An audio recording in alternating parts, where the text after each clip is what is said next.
Yeah, it's frustrating really.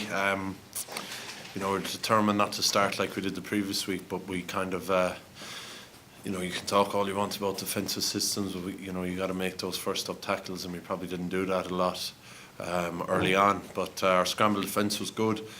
We were lucky to go in ahead at half time, and happy to go in ahead at half time. We got 2 soft penalties then early on in the second half. We converted one of them, and then we got the try, and I thought we'd kick on from there, but we were sloppy again, and we left them in for a try, and it was a tight, uncomfortable finish. Was there any suggestion that you're perhaps looking for too much? You 4 wins from 4. Are you being a bit churlish to be complaining about performances? Oh no, not at all. I think I think it was playing for all to see there. We did a lot of very good things, but I think we were our own worst enemy as well at times. You got to make those tackles. We got to probably exit our own half of the pitch a little bit better at times, particularly probably when we went, I think it was 19-6 ahead. We probably needed to play the game down there a bit more and put them under a bit of pressure. We didn't always do that. We knocked on balls, we conceded. We conceded possession, turned over the ball, and it just puts you under a lot of pressure. Where's the pool now? Pardon? Where's the pool now? It's hard to say really, because you'd love 4 from 4. You'd think we've been really dominant, but we haven't been. Every game has been really tight. There's been a very narrow winning margin in all of them. So we won't be getting ahead of ourselves. It's kind of a strange pool in that everyone's capable of beating everyone.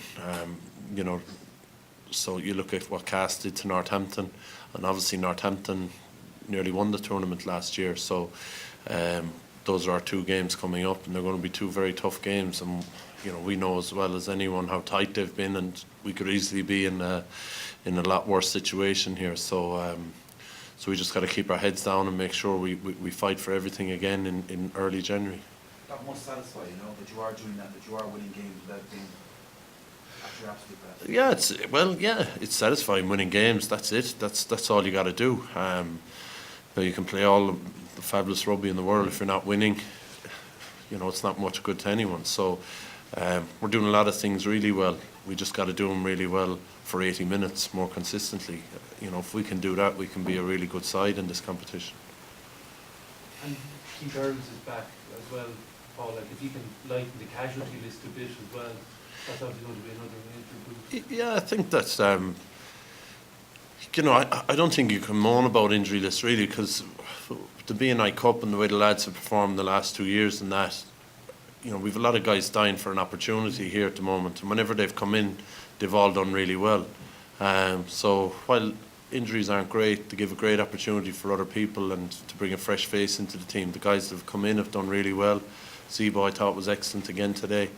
But it is great to have a bit of experience back as well then with Earlsey. You saw a few lovely touches from him today, and that's always a strength to any team.